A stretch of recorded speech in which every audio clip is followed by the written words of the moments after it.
નમસ્કાર, સંવિધાન કેરિયર એકેડમીમાં આપનું સ્વાગત છે. હું છું ભાર્ગવ. આજે આપણે જોઈશું આજના મહત્વના કરંટ અફેર્સ. તો ચાલો જોઈએ. સૌ પ્રથમ છે ઈગલા એસ. બરાબર, આ એક પ્રકારની જે ડિફેન્સ સિસ્ટમ કહી શકાય, બરાબર છે.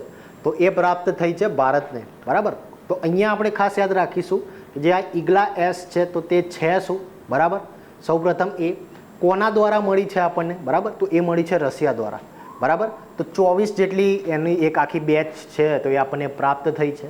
બરાબર, શાના માટે ઉપયોગી છે તો એ હું તમને આગળ સમજાવીશ. સૌ પ્રથમ સમજીએ કે છે શું. તો રશિયા દ્વારા જે નિર્મિત છે 24 જેટલી Igla S man portable air defence system છે. બરાબર, તો આની પ્રથમ બેચ આપણને પ્રાપ્ત થઈ છે. હવે અહીંયા લખેલું છે કે main portable air defence system.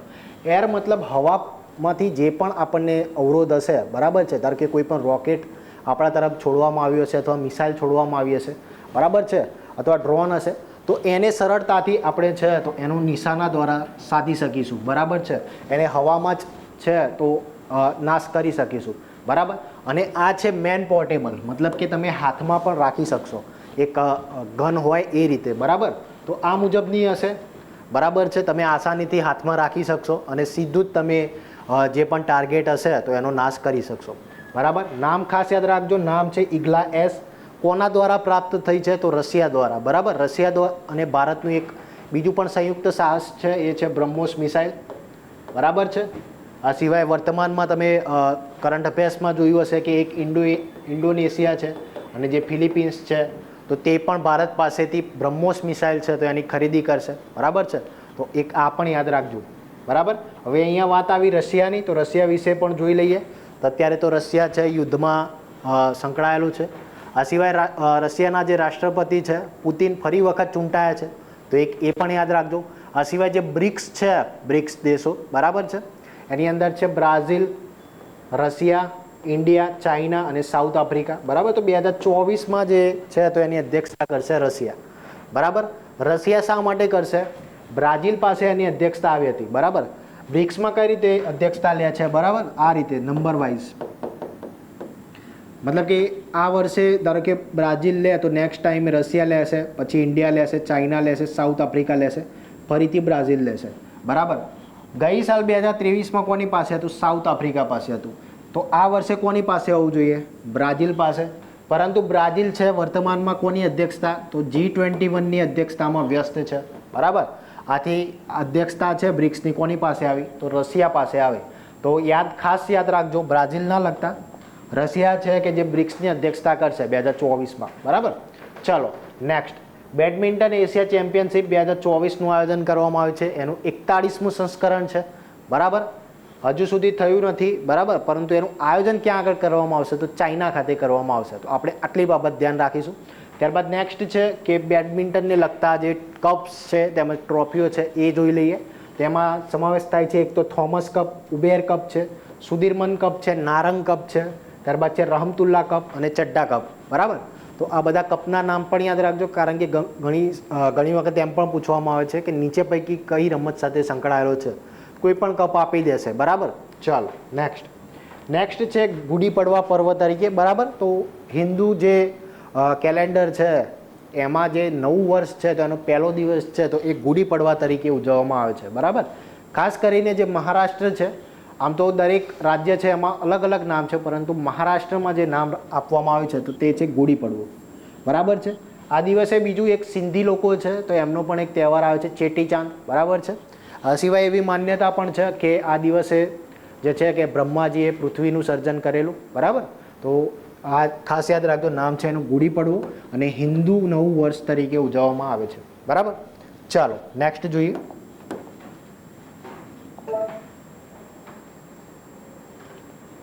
Next છે ગ્લોબલ યુનિકોર્ન ઇન્ડેક્સ 2024 વિશે. આની પહેલાં આપણે 2023માં પણ જોયા હતા અને 2024માં પણ જોયા હતા.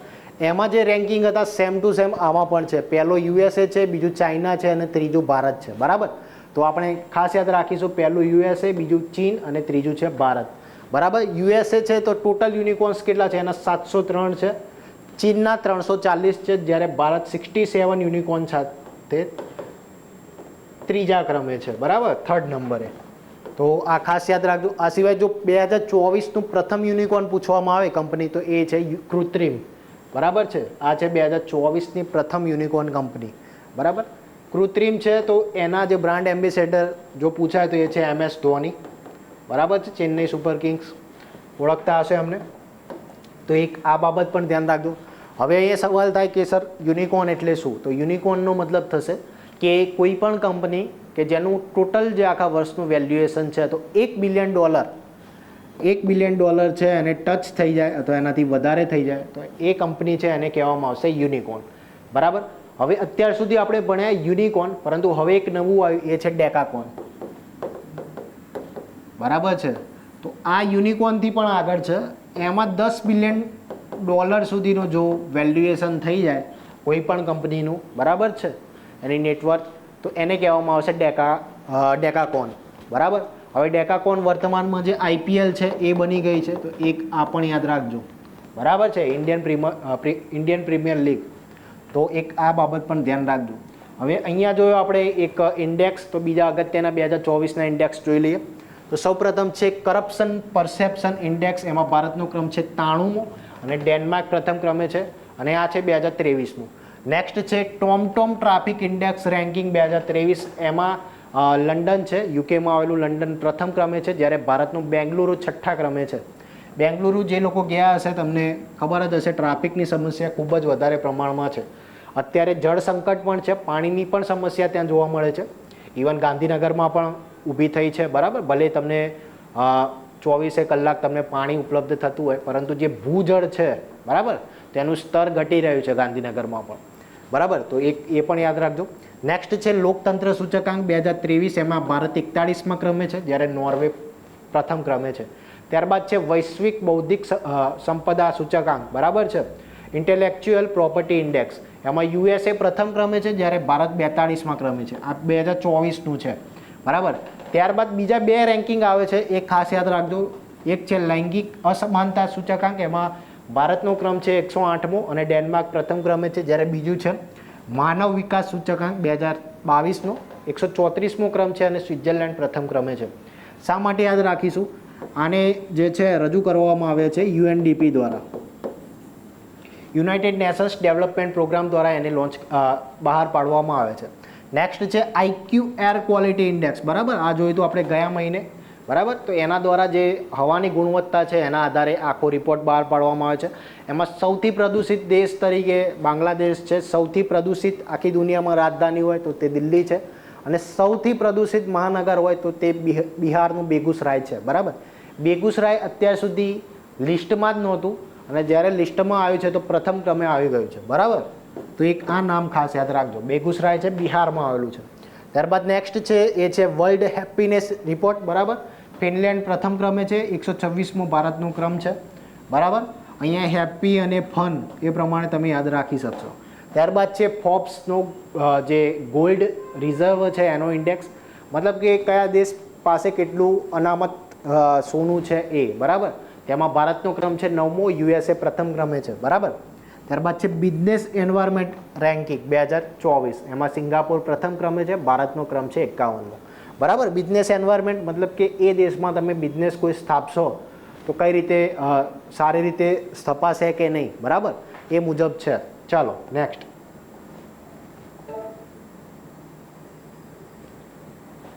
હવે નેક્સ્ટ છે ઉત્તર પ્રદેશનું પ્રથમ ગ્લાસ સ્કાય વોક સિસ્ટમ.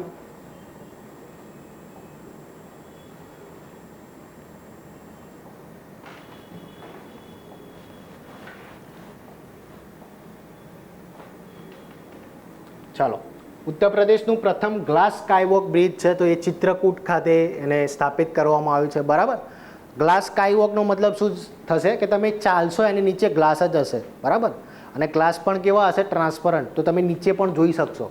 બરાબર છે, તો આ મુજબનું હશે અને એને બનાવવામાં આવ્યું છે રામ ભગવાનનું જે ધનુષ હતું એના આકારમાં. બરાબર, દેખો આ પ્રમાણે છે, આખું ધનુષ આકારનું બનાવવામાં આવ્યું છે.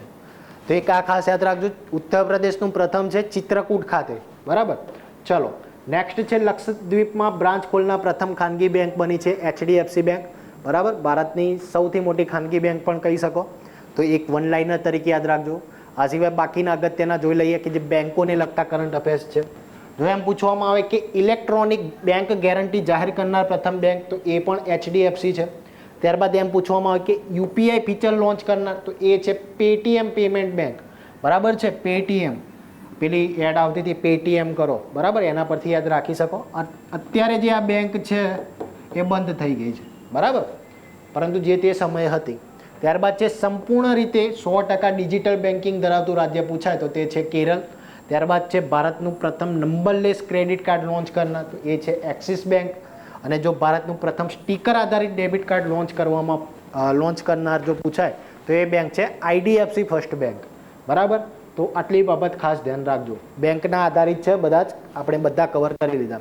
ચાલો નેક્સ્ટ છે એ ઈસરો વિશે. તો ઈસરોને એક એવોર્ડ આપવામાં આવે છે, નામ છે એનું John L Jack Swigert junior award, બરાબર.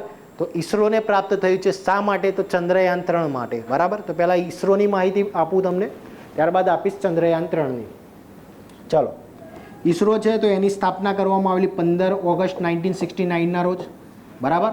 કોના દ્વારા? તો ભારતીય અવકાશ કાર્યક્રમના જનક છે ડૉક્ટર વિક્રમ સારાભાઈ, એમના પ્રયાસોથી, બરાબર. એ એમના સ્થાપક છે, એના સ્થાપક છે. આ સિવાય જો એનું હેડક્વાર્ટર પૂછાય, બરાબર છે, તો એ છે બેંગલુરુ, કર્ણાટક ખાતે આવેલું છે, બરાબર. આ સિવાય અત્યારે જો તમને પૂછવામાં આવે કે ઈસરોના વડા કોણ છે, બરાબર, એના ચેરપર્સન અથવા ચેરમેન કોણ છે, તો એ છે S સોમનાથન, બરાબર છે. હવે તમને એમ પણ પૂછાય કે S સોમનાથન છે, હવે હું તમને આ ક્વેશ્ચન પૂછું છું, એનો તમને જો જવાબ ખબર હોય તો કોમેન્ટ બોક્સમાં કરજો. તો જે આ ઈસરોના વડા છે S સોમનાથન, એમના દ્વારા એક બુક લખવામાં આવી છે, બરાબર, કે જે વર્તમાનમાં ચર્ચામાં હતી. તો એ બુકનું નામ છે, તો એ કોમેન્ટ બોક્સમાં કોમેન્ટ કરો, બરાબર. આ જોયું આપણે ઈસરો વિશે, બરાબર. એનું હેડક્વાર્ટર છે બેંગલુરુ ખાતે. હવે જોઈએ ચંદ્રયાન 3 વિશે, બરાબર. ચંદ્રયાન 3 છે તો લોન્ચ કરવામાં આવેલું 14 જુલાઈના રોજ, બરાબર, શ્રી હરિકોટા ખાતેથી, બરાબર છે. સતીશ ધવન અંતરિક્ષ કેન્દ્ર છે શ્રી હરિકોટા, બરાબર, આવેલું છે આંધ્રપ્રદેશ ખાતે. ત્યાંથી તેને લોન્ચ કરવામાં આવેલું. પહોંચ્યું હતું ક્યારે? 23 ઓગસ્ટના રોજ, બરાબર છે. લોન્ચ કરવામાં આવેલું 14 જુલાઈના રોજ, પહોંચ્યું હતું 23 ઓગસ્ટના રોજ. અને 23 ઓગસ્ટ છે એને જે છે જાહેર કરવામાં આવ્યું છે રાષ્ટ્રીય અંતરિક્ષ દિવસ તરીકે, બરાબર છે.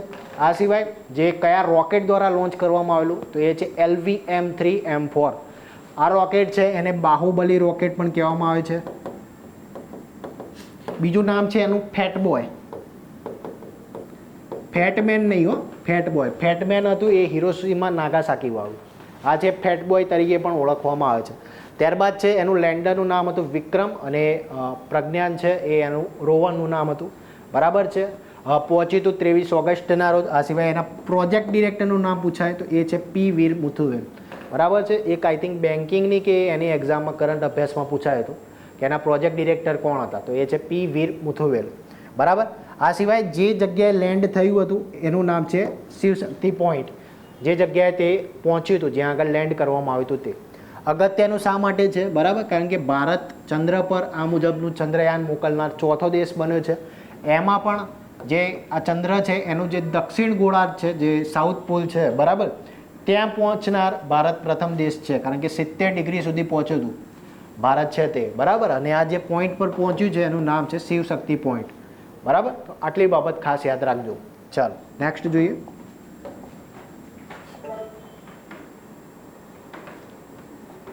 નેક્સ્ટ છે હેપેટાઇટિસ B અને C વિશે, બરાબર. તો WHO દ્વારા એક વર્લ્ડ હિપેટાઇટિસ રિપોર્ટ છે તો એ લોન્ચ કરવામાં આવ્યો છે, બરાબર. વૈશ્વિક હિપેટાઇટિસ રિપોર્ટ 2024, બરાબર. તો એના આધારે એવું જાહેર કરવામાં આવ્યું છે રિપોર્ટની અંદર કે જે આ હિપેટાઇટિસ B છે અને C છે, તો એમાં સૌથી વધારે કેસ છે તો એ કયા દેશમાં જોવા મળે છે? તો એ છે ચીનમાં. અને બીજા નંબરે ભારતનો ક્રમ છે, બરાબર. ભારત કંઈક 35.2% અથવા 35.8% જેટલા વિશ્વના ટોટલ કેસોમાંથી 35% જેટલું ધરાવે છે, બરાબર. તો ખૂબ જ ગંભીર પરિસ્થિતિ કહી શકાય. હેપેટાઇટિસ છે એ લીવરનો રોગ છે, બરાબર. આ એક લીવરનું સંબંધિત બીમારી છે. લીવરનો મતલબ શું થશે? અમુક લોકો જઠર કહે છે, પરંતુ જઠર નથી. લીવર મતલબ યકૃત, બરાબર છે. બધું પેટમાં જ આવેલું છે એટલે કન્ફ્યુઝન થાય. જઠર નહીં કહેવામાં આવે, યકૃત છે એને લીવર કહેવામાં આવશે. લીવરની આ આખી સમસ્યા છે, બરાબર, એને લગતી બીમારી છે. હેપેટાઇટિસ છે એ ટોટલ 5 પ્રકારે થાય છે, A, B, C, D અને E. બરાબર. બી અને સી છે વધારે પડતા ગંભીર રોગો કહી શકાય. બરાબર. તો બીજા ક્રમે ભારત છે, ત્રીજા ક્રમે ઇન્ડોનેશિયા છે. તો એક ભારતનો ક્રમ યાદ રાખજો અને બીજો ચીનનો ક્રમ યાદ રાખજો. બરાબર છે. આ સિવાય WHO ની વાત કરીએ તો WHO ની સ્થાપના કરવામાં આવેલી 7 એપ્રિલ 1948ના રોજ. હેડક્વાર્ટર આવેલું છે જીનીવા, સ્વિટ્ઝરલેન્ડ ખાતે. બરાબર છે. આટલી બાબત ધ્યાન રાખજો.